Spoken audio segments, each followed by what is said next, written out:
Good morning, good morning. Thank you for tuning in this fine Monday. Tell me if this sounds familiar. You barely open your eyes in the morning and you're thinking about work, maybe having anxiety about work. You're lucky if you haven't already awoken at some point in the night doing the same thing. You go to work, you probably work longer than a typical day, and even when you leave work, you find yourself thinking about work. Maybe you're perseverating about something someone did or said, something you didn't get done, or just the what-ifs that go along with leading people. You are so mentally drained from thinking about work, you have no energy to engage with your family. The mental hamster wheel just doesn't stop. So, how do you make it stop? Well, today I'm going to talk through some tips on how to do that. And believe me, I know that it is easier said than done. I've walked in those shoes far too many years. Hey friend, if after listening to this episode you want some relief from burnout and overwhelm, but still don't know where to start, or you need a little help, I got you. Jump on a quick and free discovery call with me to see if one of my time management strategy sessions would give you the jumpstart you need. Go to gracefilledleader.com/more time method to book your free call. You can also find the link in the show notes. Welcome to the Grace-Filled Leader Podcast. Do you want better work-life balance? Do you get stuck in patterns of perfectionism and people-pleasing? Have you always been an overachiever, but never really feel good enough, no matter how much outward success you achieve? Hi, I'm Tanya, a wife, mom, leader, Christian life coach, and Jesus lover. For most of my life, I tried to find worthiness through achievement. But no matter how hard I worked or how much I achieved, I never felt like I was enough. I was left burned out, empty, and exhausted. I had no time or energy for myself or my family. I needed balance. I needed peace. I finally started to live like an unconditionally loved daughter of the King, saved by grace. This faith-led podcast will teach you self-care routines and practical leadership strategies to help you navigate life and leadership. If you're ready to stop people-pleasing and start living and leading God's way, this podcast is for you. Unbutton your blazers and roll up your sleeves, sister friends. It's time to get after it.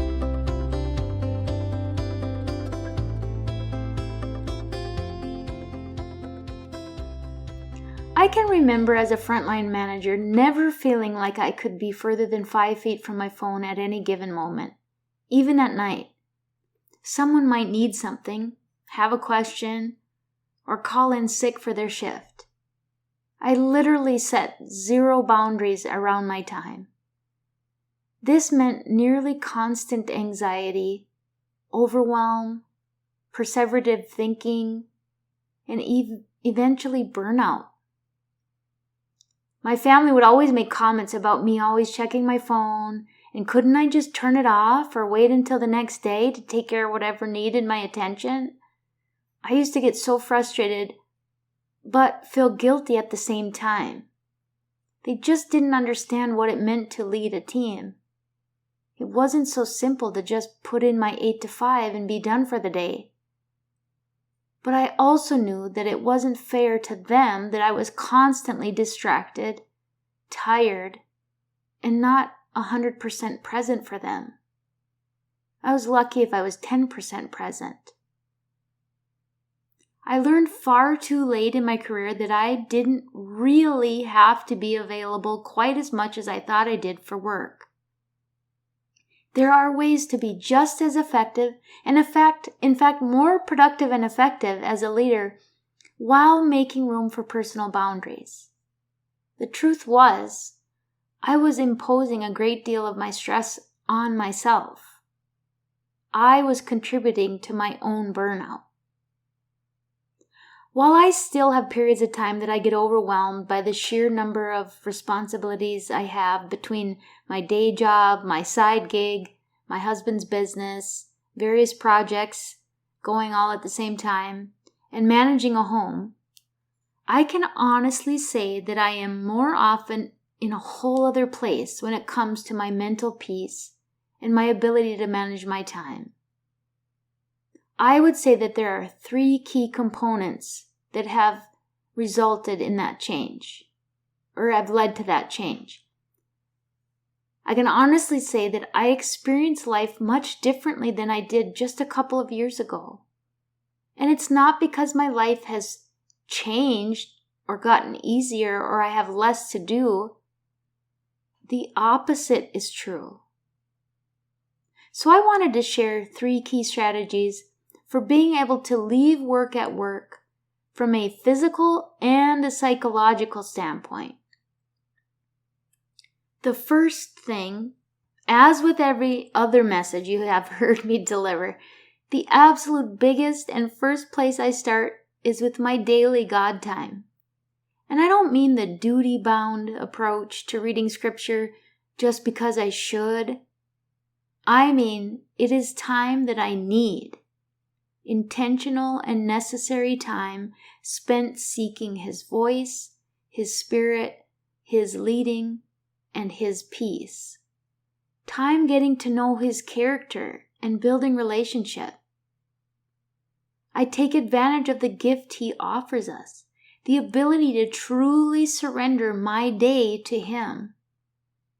I'm getting too old and too tired to want to fight all the battles, put out all the fires, and figure everything out on my own. I've spent the better part of 5 decades trying that, and it hasn't exactly been unicorns and rainbows. I have many conversations with God multiple times a day, asking Him to flood me with His presence and remind me of His peace. I ask Him to be in my decision-making and in my conversations. I ask Him to continually remind me that my purpose is not to seek approval from humans, but to do my best to glorify Him in my work. I suggest that you find a format that is easy for you to absorb if you are just starting your journey or have limited time to be in the Word. If I have time for nothing else, I always read my Jesus Calling devotional by Sarah Young and the supporting scriptures that go with each one. As someone who has struggled with anxiety, a lack of peace, and people-pleasing, this devotional has been one that speaks to me like no other. They are very short daily devotions, written as if Jesus is talking to you. I'm honestly amazed at how every single day speaks directly to my heart. It seems like it was written just for me. I choose to immerse myself in things that reinforce the desire to seek God.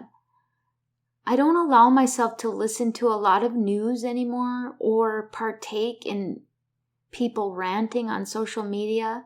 It is just too draining for me. I listen to audiobooks or podcasts on my drive to work.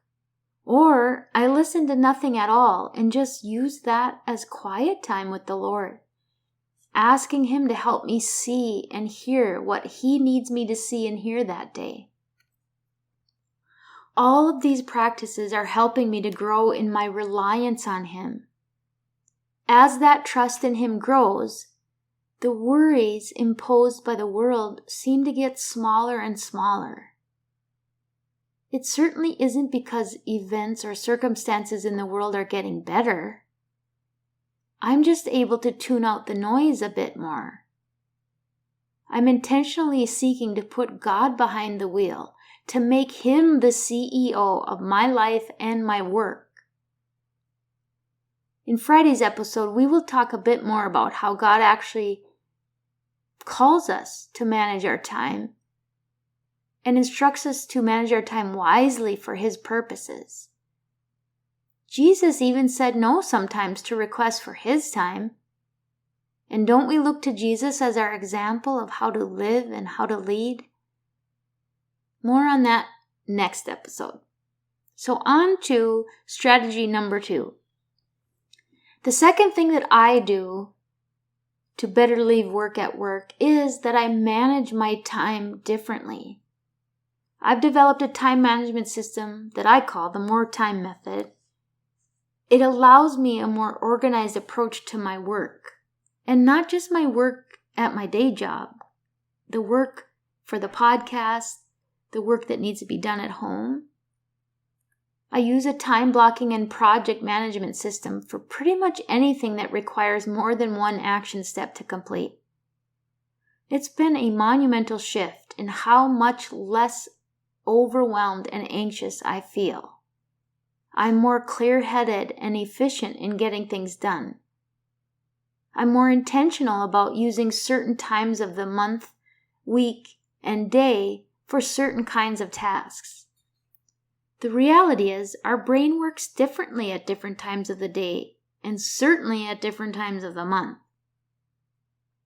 Having an awareness of that and planning tasks accordingly results in far more productive days. Now, I know that we're not in complete control of this all the time. Depending on your role, there are certain duties that are just required to happen during certain parts of the day. If you are a leader, you may have some flexibility in your day aside from the scheduled meetings and appointments. How you use the time in between those scheduled events is really the key to efficiency. It is especially ideal if you have some control over when you schedule your routine meetings and appointments.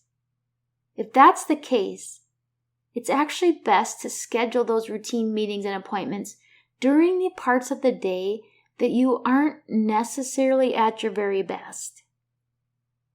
Unfortunately, we tend to do the opposite, at least in my work world. I would say a majority of my routine meetings happen in the morning and early afternoon. Well, that just so happens to be the time of day when I have the most mental capacity for creative and strategic thinking. So if I have project work to do that requires a fair amount of brain power, it is ideal if I can schedule time to do that in the morning. Unfortunately, it doesn't always work out that way. But when it does, I can crank out the work twice as fast as if I leave it for later in the day. But now that I use a project management system, I'm finding that I can still be more productive completing project work even if I have to do it later in the day. And that's because I have done a lot of the action planning already, and I can rely on my system to keep me on track. Along with the better time management system, I'm becoming more astute to time and energy wasters, the things that do nothing to help me accomplish my goals, but instead they suck my time and my mental energy. I try to avoid taking on responsibilities that aren't really mine to own. Unless my opinion is sought out or I need to intervene on something because it will impact my team, I don't get involved in other people's business. They have the right and the freedom to do their work however they choose, even if it doesn't align with how I would do it. Plus, I would rather spend my time doing things that move me closer to my own goals. It's amazing how much margin you can find in your day if you start to eliminate some of those time wasters. On to strategy number 3. Now, this third thing is vitally important in being able to leave work at work. And that is, you need to shift your mindset to create boundaries around your time. Really think about how on and available you actually need to be. Many of us think it's more than it actually needs to be. It is more often self-imposed. We make ourselves available 24/7, and eventually we train people to expect that. We don't set boundaries, so how can we expect people to honor boundaries if we don't set them? Think about a couple of things. First of all, are there actually things you have to be able to respond to immediately in regards to work after you physically leave your office? Now, the answer could be yes, and it could be no. Be careful not to stop with your initial instinct. Be willing to peel the layers back a bit. As a frontline manager, as I mentioned, the number one thing that comes to mind is calls or texts from staff who are ill or they have sick kids and they won't make it in for their shift. Personally, if someone knew that they were not going to make it to work the next day, I wanted to be able to start making a plan sooner rather than later. Now, you need to understand your work enough to know if this is necessary or if it can wait until morning. If work can be canceled or triaged, perhaps there isn't much you need to do before morning anyway. But even if you need to try to arrange staffing, there is a period of time when it is not especially reasonable to be notifying people. I would say 9 p.m. to 6 a.m., if your work follows a typical business day, is a period of time that should be honored as personal time for most. If you agree with that, and if you intend to honor that time for your team members, why can't you honor that time for yourself? Consider silencing your phone or setting it on a do not disturb during those hours. Now, to go a step further, between the hours of 5 and 9 p.m., which is typically family or personal time, consider putting your phone in a separate room and just maybe pick a designated time to check for missed messages. That allows you the opportunity to distance yourself and allow for quality time with your family, but still address issues if needed. If your work is such that there really is nothing that needs to be handled after 5 p.m. and before the next morning, consider separating from your phone for longer periods. If you want immediate family members to still be able to get through no matter what, there are settings that allow them to get through even when your phone is set on Do Not Disturb. There are certainly a few people I would want to be able to reach me at any time of the day or night, namely my kids, and my husband just expects it, so there it is, I said it. I don't often leave my phone very far away, but much of the time I do silence my ringer.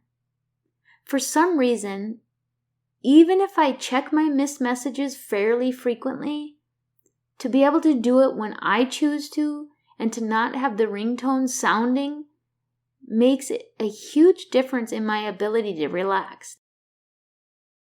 Aside from calls and text messages, sometimes a bigger culprit that keeps you on the mental hamster wheel is checking work emails. I used to feel like I had to stay on top of it so that I didn't get too overwhelmed the next day. I had my notifications on and I would open emails nearly every waking hour. I would get awakened by the audible notification during the night. And even if I took a vacation, I was checking my emails every day. So my brain was never getting a break. I essentially lived in some degree of high alert at all times. That does not allow for mental or physical rest. It just was not healthy for me, and I doubt that it's healthy for you. Here's a suggestion that has offered so much peace for me. I no longer open my emails when I am outside of work. Unless my boss calls me and tells me there's something urgent that I need to read. But that really doesn't happen. Typically, anything truly urgent would come as a phone call from him or our emergency activation system. And guess what? Since I stopped checking my work email outside of work hours, I am not more overwhelmed when I come back to the office. I am actually less stressed and overwhelmed. When I was opening emails all the time, I felt this lingering sense of panic or anxiety, like I was always on the clock. Since I have started to set a boundary around checking work email, I feel so much more mental peace and freedom when I'm not at work. That allows me to recharge so that I'm not overwhelmed when I return and have to dig out. I just work away at it systematically. My time blocking and task management process allows me the margin I need to tackle it.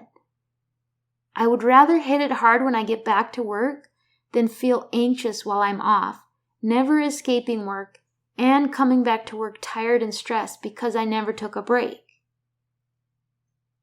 Do you expect your team members to constantly be thinking about work and responding to messages at all times of the day or night?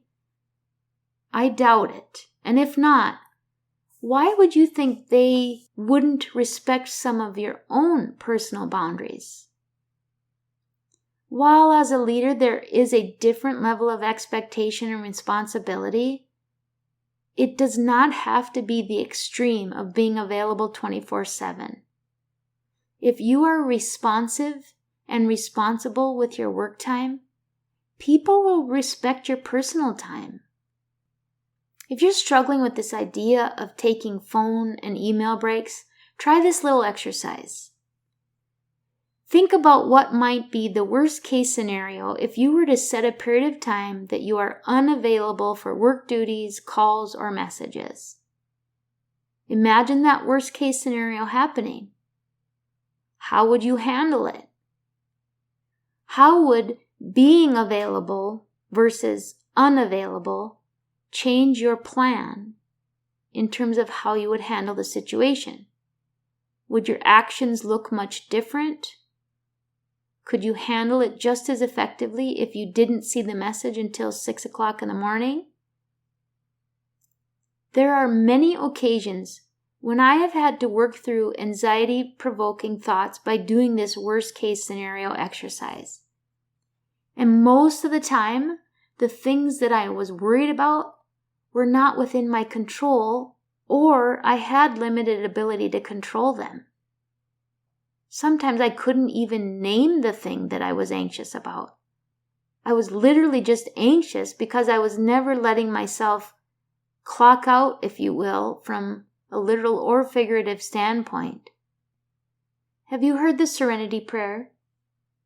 It starts with, God grant me the serenity to accept the things I cannot change, the courage to change the things I can, and the wisdom to know the difference.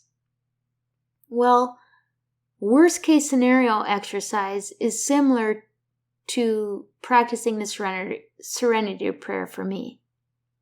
I sift through what is causing me stress, what I can change, what can I not change, and then I pray to surrender the things I can't change but are causing me stress.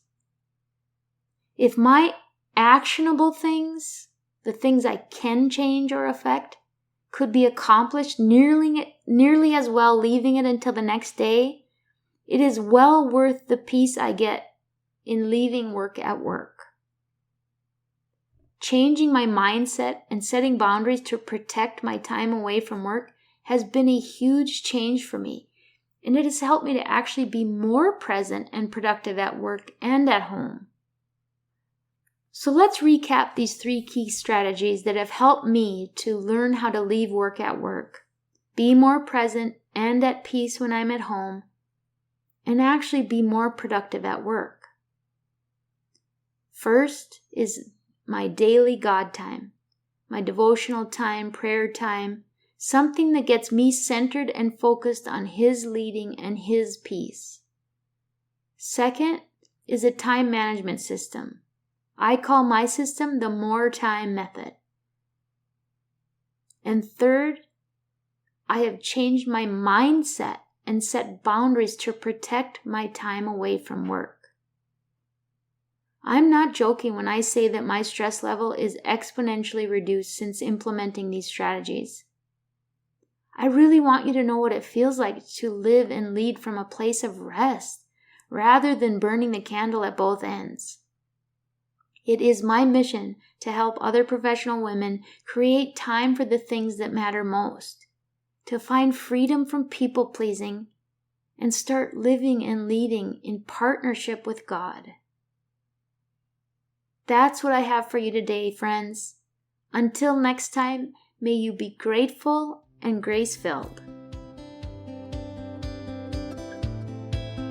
I pray this episode blessed you, spoke to you, or encouraged you in some way. If so, please share it with a friend and head on over to Apple Podcasts to leave me a review. That's the only way for me to know if you're enjoying the show. Nothing blesses me more than to hear from you. Also, come on over to our free Facebook community. This is a great place for us to support one another on our faith and leadership journeys. You can find the link to the group in the show notes or go to gracefilledleader.com/community. If you have questions or content ideas for the show, please send me a message on SpeakPipe or via email. Go to gracefilledleader.com/contact and leave a written or voice recorded message. I would love to know how I can best serve you on the podcast. Now to Him who can do immeasurably more than we can ask or imagine, according to His power that is at work within us. Ephesians 3, verse 20. Until next time, my friends, God bless.